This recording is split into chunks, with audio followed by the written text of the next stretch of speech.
Long before maps learned to keep their promises, there lived a child named Aaron in a valley where mornings smelled of wet grass and evenings rang with the bells of grazing goats. The valley was safe and ordinary, stitched together by routine paths and familiar hills, and yet Aaron felt from the first memory onward that something beyond the horizon was calling with a voice both gentle and unyielding. On clear days, when the sun climbed high and the clouds thinned like torn silk, the distant mountains appeared, blue, jagged, and impossibly tall.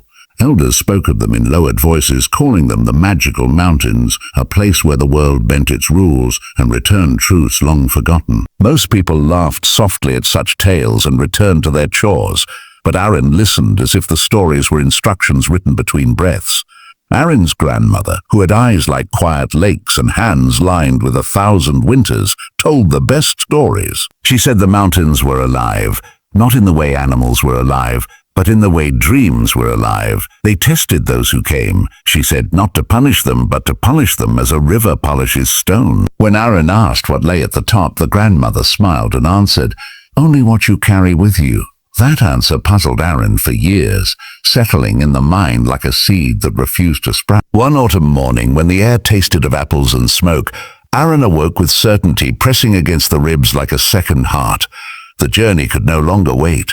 The valley felt suddenly too small, its comforts like soft ropes that held as much as they sheltered. Aaron packed lightly, bread wrapped in cloth, a small knife, a water skin, and the old compass the grandmother had given, its needle wavering as if unsure of its loyalty. Before dawn had fully given way to day, Aaron crossed the stream at the valley's edge and stepped onto the road that led outward, where no one waved goodbye because no one had been told.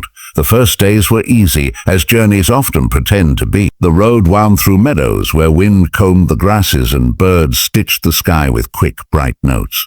At night, Aaron slept beneath trees whose leaves whispered of other travelers, and the compass pointed faithfully north, its needle steady. Yet with each mile, the mountains grew larger, shedding their gentleness and revealing teeth of stone and shadow. The road narrowed, then dissolved into a path, then into nothing more than a suggestion between rocks.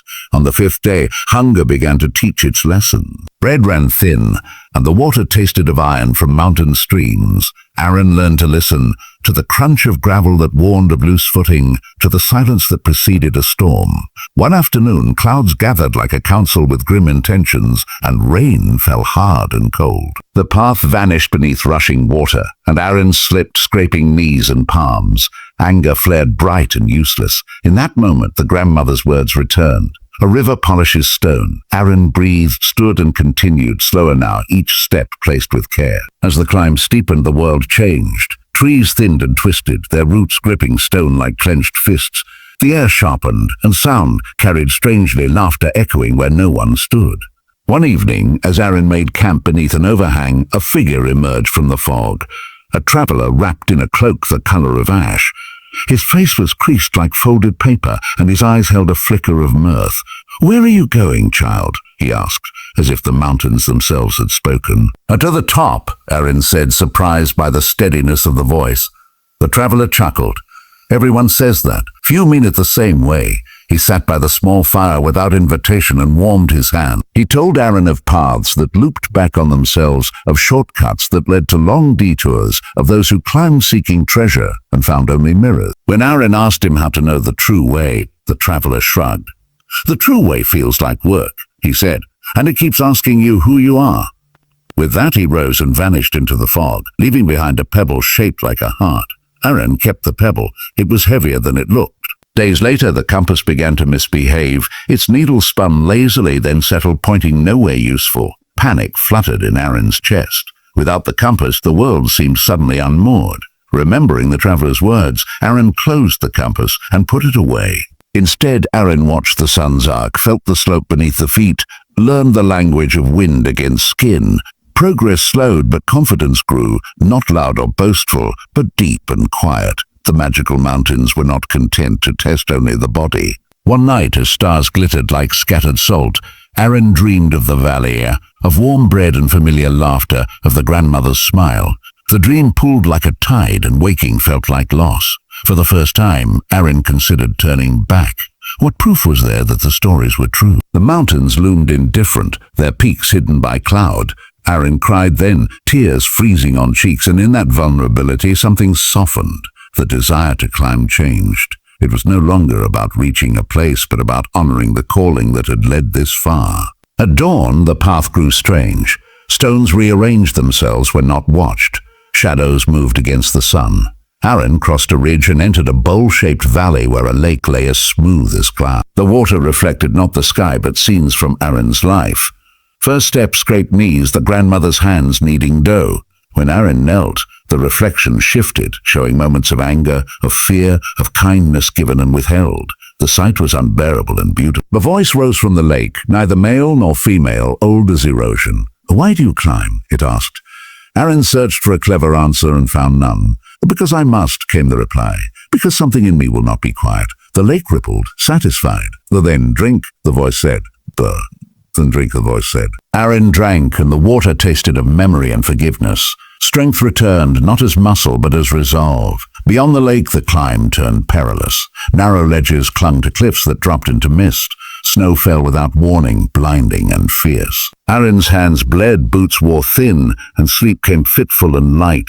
Once a misstep sent stones clattering into the abyss, and Aaron froze, heart hammering.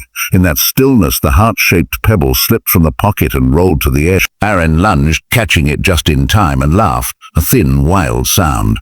Shriba's weight grounded Aaron, a reminder that some things, though small, matter fiercely.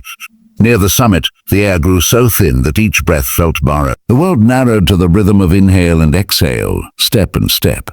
When at last Aaron reached the top, there was no trumpet of triumph, no sudden unveiling of secrets. The summit was a simple place, a circle of stone open to the sky. Clouds parted, revealing ranges upon ranges, valleys folded like blankets far below.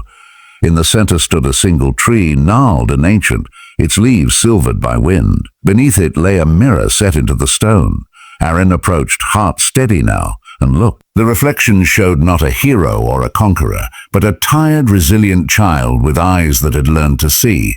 The mirror shimmered, and the reflection stepped forward, merging with Aaron in a warmth that felt like coming home. The grandmother's words finally bloomed. At the top, there was only what Aaron carried. Curiosity sharpened into wisdom, fear tempered into courage, love widened by loss and distance. The mountains had not given these things, they had revealed them. When Aaron descended, the path did not grow easier, but it grew familiar. The compass needle steadied, pointing not north but inward, and that was enough. The valley welcomed Aaron back with its bells and bred its ordinary miracles. The grandmother listened to the story without interruption, nodding as if she had known it all along. From that day on, when the mountains appeared on clear mornings, Aaron smiled. The journey had ended, and it had only just begun.